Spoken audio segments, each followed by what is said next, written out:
अपने आप को सीधे यूएई ले चल रहे हैं। प्रधानमंत्री नरेंद्र मोदी वहां पर मौजूद है।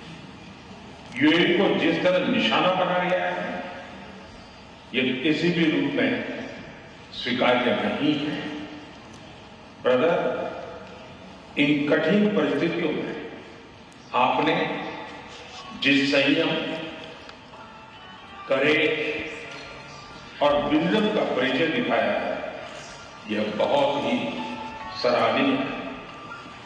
राष्ट्रीय एकता, सुरक्षा और क्षेत्रीय अखंडता को बनाए रखने में आपके नेतृत्व में उठाए गए कदमों का हम अभिनंदन करते हैं। कठिन समय में यूएई में रहने वाले भारतीय समुदाय की चिंता करने और उनकी देखभाल की, जिस प्रकार से आपने उनको अपने परिवार के सदस्यों पर संभाला है, मैं यूएई सरकार का, आपका, रॉयल फैमिली का हृदय से बहुत बहुत आभार व्यक्त करता हूं। ब्रदर, पश्चिम एशिया क्षेत्र में युद्ध की परिस्थिति का प्रभाव आज पूरे विश्व पर दिखाई दे रहा है। भारत ने हमेशा समस्याओं के समाधान के लिए डायलॉग और डिप्लोमेसी को प्राथमिकता दी है। होर्मुज़ को फ्री, ओपन और सेफ बनाए रखना, ये हमारी सबसे बड़ी प्राथमिकता है। इस विषय में अंतर्राष्ट्रीय कानूनों का पालन आवश्यक है। ब्रदर, भारत हर परिस्थिति में यूएई के साथ कंधे से कंधा मिलाकर खड़ा है और आगे भी खड़ा रहेगा। जल्द से जल्द शांति और स्थिरता की बहाली के लिए भारत हर संभव सहयोग देने के लिए तैयार है। ब्रदर, हमारी कॉम्प्रिहेंसिव स्ट्रेटेजिक पार्टनरशिप को निरंतर नई ऊंचाइयों तक पहुंचाने के लिए मैं आपका हृदय से बहुत बहुत अभिनंदन करता हूं। जनवरी में आपकी भारत यात्रा के दौरान हमने आपसी सहयोग को क्वालिटेटिवली अपग्रेड करने पर सहमति जताई। इतने कम समय में भी हमने सभी विषयों में उल्लेखनीय प्रगति की। दोनों टीमों के बीच भी करीबी संपर्क रहा। आज जिस तरह की परिस्थिति है, इसमें भारत और यूएई की स्ट्रेटेजिक साझेदारी, इसका महत्व कई गुना बढ़ गया है। हम आने वाले समय में हर क्षेत्र में साथ मिलकर के आगे बढ़ते रहेंगे। एक बार फिर आपके आत्मीयता भरे स्वागत और गहरी मित्रता के लिए मैं हृदय से आपका बहुत बहुत आभार। प्रधानमंत्री नरेंद्र मोदी को आप सुन रहे थे। यूएई पहुंच चुके हैं पीएम मोदी, वहां पर उन्हें गार्ड ऑफ ऑनर दिया गया, उनका जोरदार स्वागत किया गया। लेकिन महत्वपूर्ण बातें जो प्रधानमंत्री नरेंद्र मोदी ने विदेश की धरती से कही, जिस तरीके से यूएई पर हमला किया गया, उसकी निंदा करते हुए पीएम मोदी नजर आए। ईरान इजरायल युद्ध के दौरान जिस तरीके से यूएई को लगातार निशाना बनाया गया, दुबई पर अटैक किया गया, उसको लेकर पीएम मोदी ने साफ तौर पर कहा कि देखिए, हम उसकी निंदा करते हैं। साथ ही पीएम मोदी ने इस बात का आभार जताया कि यूएई से जो उन्हें इन्विटेशन गया, मैं उसको लेकर बहुत एक्साइटेड था, बहुत उत्सुक था मैं यूएई आने के लिए, और भारत कदम के साथ यूएई के साथ खड़ा हुआ है। बहुत सारे मुद्दों पर आज चर्चा संभव है, जिसमें ऊर्जा, सहयोग, पश्चिम एशिया से जुड़े हुए तमाम मुद्दे हैं जिन पर चर्चा की जाएगी। लेकिन ये तस्वीरें आपको दिखा रहे हैं जब प्रधानमंत्री नरेंद्र मोदी यूएई पहुंचे हैं। 5 देशों की यात्रा पर पीएम मोदी आज निकल चुके हैं और ये बड़ी बातें आपको टेलीविजन स्क्रीन पर दिखा रहे हैं। पीएम मोदी ने क्या कुछ कही है। भारत यूएई के साथ कदम से कदम मिलाकर खड़ा हुआ है, दोनों देशों के बीच करीबी संबंध है।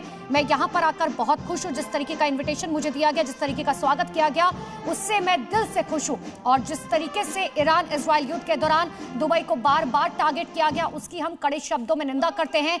अंतर्राष्ट्रीय मंच पर पीएम मोदी का ये कहना अपने आप में बहुत बड़ी बात है। पूरी दुनिया की नजर फिलहाल प्रधानमंत्री नरेंद्र मोदी के इस 5 देशों के दौरे पर है। यूएई से सीधा पीएम मोदी रवाना होंगे नीदरलैंड्स और नॉर्डिक देशों में व्यापार और निवेश पर जोर रहेगा।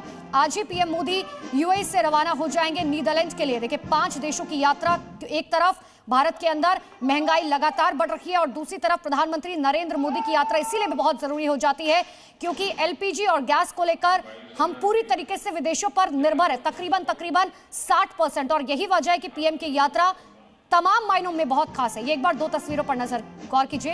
एक पीएम का भव्य स्वागत किया गया उनके राष्ट्रपति भवन में और यूएई से पीएम का ये साफ संदेश। जिस तरीके से हमला किया गया, किसी भी देश पर यह हमला किया जाता है तो भारत कड़े तौर पर निंदा करता है और दुबई जो एक बहुत खूबसूरत शहर है, जब उसे बर्बाद करने की कोशिश की गई उसकी हम कड़े शब्दों में निंदा करते हैं।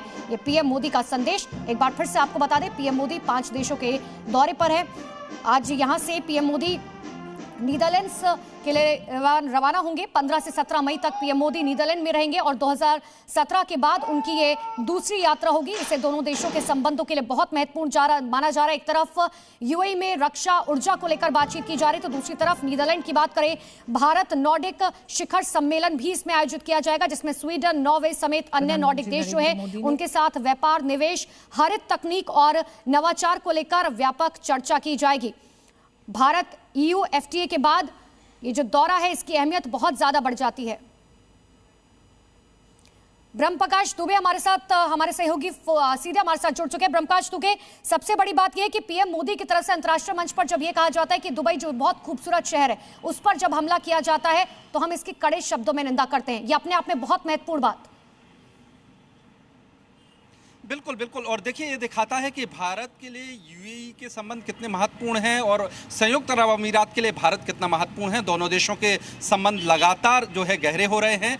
देखिए, जब ऑपरेशन सिंदूर हुआ था ऐसे वक्त में भारत के रुख का समर्थन किया था संयुक्त अरब अमीरात ने।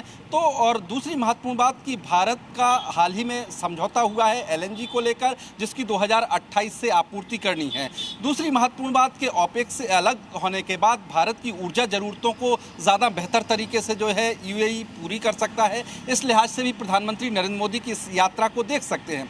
आप सोचिए, जब गल्फ में संघर्ष चल रहा है, हालात तनावपूर्ण हैं, तब भी भारतीय प्रधानमंत्री नरेंद्र मोदी वहां पर पहुंच रहे हैं, यात्रा कर रहे हैं। ये भी एक पूरी दुनिया को एक मैसेज जाता है कि ऐसे वक्त में देखिए आप कि कई शहरों पर ईरान की तरफ से ड्रोन हमले किए गए थे, यूएई के कई शहरों को निशाना बनाया गया था। भारत ने इसकी तीखे शब्दों में निंदा की थी और एकजुटता जताई थी। और सबसे महत्वपूर्ण बात है कि 45 लाख के लगभग भारतीय हैं जो यूएई में काम करते हैं। तो ये भी कि जो पीपल टू पीपल कनेक्शन है, दोनों देशों के जो संबंध हैं वो बेहद मजबूत हैं और बड़े जो ग्लोबल इशू हैं, अंतर्राष्ट्रीय मसले हैं, ऐसे मुद्दों पर दोनों देश लगभग एक ही मंच पर खड़े रहे हैं, एक जैसा रुख रहा है। जी अनुपमा।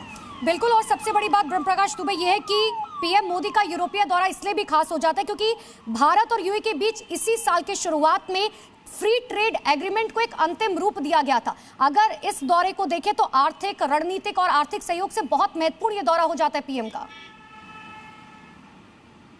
बिल्कुल बिल्कुल। देखिए, अभी यूएई पहुंचे हैं, इसके बाद जो अगला पड़ाव प्रधानमंत्री नरेंद्र मोदी का है वो यूरोप के 4 देशों में है। नॉर्डिक सम्मेलन में नॉर्वे में भाग लेंगे जो ओस्लो में हो रहा है। वहां पर जो यूरोपीय देश हैं उनके नेताओं से मिलेंगे। और ऐसे वक्त में जब 2 चुनौतियां हैं दुनिया के समक्ष, एक तरफ जो है गल्फ कंट्रीज में तनावपूर्ण माहौल है, युद्ध का दौर है, दूसरे तरफ यूक्रेन और रूस का लंबा संघर्ष चल रहा है। तो जब ऐसे अंतर्राष्ट्रीय मुद्दे हैं, दुनिया भर में जो है इसका असर हो रहा है, तमाम देशों की अर्थव्यवस्थाएं गिर रही हैं, जरूरी वस्तुओं के दाम बढ़ रहे हैं, ऐसे दौर में प्रधानमंत्री नरेंद्र मोदी का ये यूरोप का दौरा भी मायने रखता है क्योंकि यूरोपीय देशों के साथ जो है, देखिए यूरोप के साथ हमारे जो है व्यापार पहले से बढ़ रहा है, जो है मुक्त व्यापार समझौता हो चुका है और अब कैसे यूरोप और भारत एक साथ आगे आ सकते हैं, बेहतर कर सकते हैं। प्रकाश, और अगर कहा जा रहा है कि इंडियन ऑयल कॉर्पोरेशन और Abu Dhabi national oil company के बीच में ये समझौता हो जाता है तो ये बहुत फायदेमंद साबित होगा भारत के लिए क्योंकि भारत